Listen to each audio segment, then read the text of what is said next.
অনলাইনে জনগণনার form fill up নিয়ে আপনাদের যদি কোনো চিন্তা থেকে থাকে তাহলে এই ভিডিওটি সম্পূর্ণই আপনাদের জন্য। কারণ জনগণনার ফর্মে মোট যতগুলো প্রশ্ন রয়েছে সবকটারই উত্তর আপনারা খুব ভালোভাবে পেয়ে যাবেন। তাই বলবো ভিডিওটা খুব মনোযোগ সহকারে দেখতে থাকুন, তাহলেই কিন্তু বুঝতে পারবেন। তো চলুন সরাসরি ভিডিওর মধ্যে যাওয়া যাক। তো এই ভিডিওটি খুবই ছোট্ট আর খুবই কিন্তু গুরুত্বপূর্ণ, তাই আপনাদেরকে বলবো ভিডিওটা খুব মনোযোগ সহকারে দেখতে থাকুন। আর চ্যানেলে নতুন হয়ে থাকলে চ্যানেলটিকে সাবস্ক্রাইব করে দিন। তো এখানে কি বলা হয়েছে আপনারা লক্ষ্য করবেন। তো 1 নম্বরে কি বলা হয়েছে, পরিবারের প্রধান নির্বাচন। বাস্তব সামাজিক স্বীকৃতি। রেশন কার্ডে কার নাম প্রধান হিসাবে আছে সেটি বাধ্যতামূলক নয়। পরিবারের সদস্যরা বাস্তবে যাকে পরিবারের মূল প্রধান হিসেবে মানেন, যেমন বাবা বা দাদু। তারপরে এখানে কি বলা হয়েছে, মহিলা প্রধানের সুযোগ। পরিবারের প্রধান কেবল পুরুষই হতে হবে এমন কোনো বাধ্যবাধকতা নেই। প্রয়োজনে বা ইচ্ছানুযায়ী পরিবারের যে কোনো প্রাপ্তবয়স্ক মহিলা সদস্যকেও পরিবারের প্রধান হিসাবে নাম নথিভুক্ত করা যাবে। তারপরে কি বলা হয়েছে এখানে লক্ষ্য করবেন। তো এখানে 2 নম্বরে কি বলা হয়েছে, স্যাটেলাইট ম্যাপে বাড়ির লোকেশন সমস্যা। এখানে এবার লক্ষ্য করবেন, ম্যাপে নির্ভুল স্থান চেনা। ঘন বসতিপূর্ণ এলাকা হলে অনলাইন স্যাটেলাইট ম্যাপে নিজের সঠিক বাড়িটি চিহ্নিত করা বেশ কঠিন হতে পারে। তারপরে কি বলা হয়েছে, ভুল তথ্য এড়ানো। যদি ম্যাপে নিজের বাড়ি সঠিকভাবে চিহ্নিত করতে না পারেন তবে অনলাইনে ভুল লোকেশন দিয়ে ফর্ম সাবমিট করবেন না। তারপরে কি বলা হয়েছে, পরবর্তীতে সরকারি গণনা আধিকারিকরা যখন বাড়িতে আসবেন তারা নিজেরাই সঠিক লোকেশন চিহ্নিত করে আপনার সার্ভে সম্পূর্ণ করবেন। তারপরে কি বলা হয়েছে, এবার 3 নম্বরটা লক্ষ্য করবেন, কাঁচা ও পাকা বাড়ির তথ্য প্রদান। বর্তমান বসবাসের স্থান। আপনার কাঁচা ও পাকা 2 ধরনের বাড়ি থাকতেই পারে, কিন্তু বর্তমানে সশরীরে যে বাড়িটিতে আপনি বসবাস করেন, যেখানে খাট বিছানা রয়েছে এবং রাত যাপন করেন, সেই নির্দিষ্ট বাড়ির তথ্যই ফর্মে দিতে হবে। তারপরে এপাশে লক্ষ্য করবেন, নির্মাণাধীন বাড়ির নিয়ম।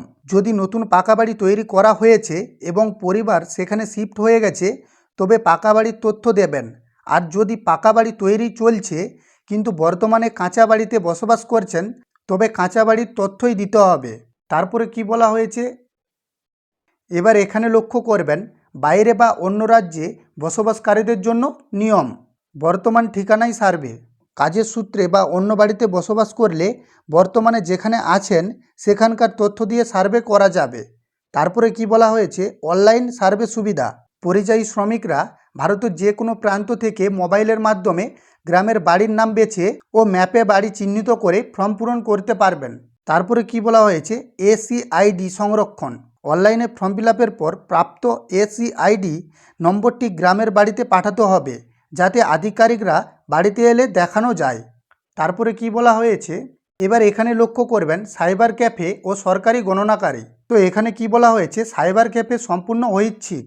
অনলাইনে কাজের সুবিধা পেতে চাইলে নিজের দায়িত্বে কিছু অর্থ খরচ করে সাইবার ক্যাফে থেকে ফর্ম ফিল আপ করতে পারেন। তারপরে কি বলা হয়েছে, বিনামূল্যে ডোর টু ডোর সেবা। কেউ টাকা খরচ করতে না চাইলে চিন্তার কিছু নেই। সরকারি কর্মীরা সম্পূর্ণ বিনামূল্যে বাড়ি বাড়ি গিয়ে গণনার কাজ সম্পূর্ণ করবেন। তারপরে কি বলা হয়েছে, কারো নাম বাদ পড়বে না। অনলাইনে নিজে না করলেও সরকারি আধিকারিকদের মাধ্যমে প্রতিটি পরিবারের গণনা নিশ্চিত করা হবে। তো এবার এখানে লক্ষ্য করবেন, যৌথ পরিবার ও আলাদা পরিবারের নিয়ম। এখানে কি বলা হয়েছে, দীর্ঘমেয়াদী সুবিধা। জনগণনার তথ্য দীর্ঘদিন ধরে সরকারি পরিকল্পনা ও সুযোগ সুবিধা বন্টনে ব্যবহৃত হয়, তাই ভবিষ্যতের কথা ভেবে পরিবার নির্বাচন করা উচিত। এখানে কি বলা হয়েছে, এবার লক্ষ্য করবেন, পৃথক পরিবার ও নিবন্ধনের সুযোগ। যৌথ পরিবারে বর্তমানে একসাথে খেলেও ভবিষ্যতে পৃথক বা আলাদা হওয়ার পরিকল্পনা থাকলে এখনই অনলাইনে আলাদা পরিবার হিসেবে নাম নথিভুক্ত করতে পারেন। আর একসাথে থাকলে একসঙ্গেই জমা দিতে হবে। তারপরে কি বলা হয়েছে, এবার এখানে লক্ষ্য করবেন, মোবাইল নম্বর ও অন্যান্য নির্দেশনা। এখানে কি বলা হয়েছে, স্থায়ী মোবাইল নম্বর।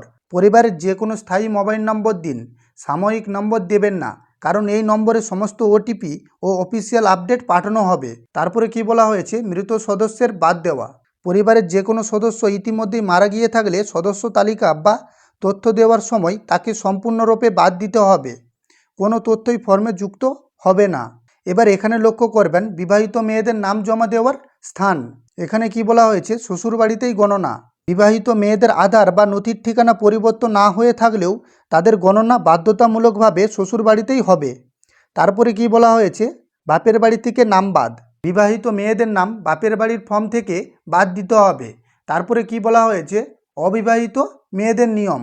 অবিবাহিত মেয়েদের নাম স্বাভাবিক নিয়মেই বাপের বাড়ির পরিবারের সাথে নথিভুক্ত থাকবে। তো আপনারা বুঝতে পারলেন কি কি নিয়ম মেনে আপনাদেরকে এই ফর্মটিকে ফিল আপ করতে হবে। তো যদি ভিডিওটি ভালো লেগে থাকে তাহলে চ্যানেলটিকে সাবস্ক্রাইব করে পাশে থাকুন। তো চলুন দেখা হচ্ছে পরের ভিডিওয়।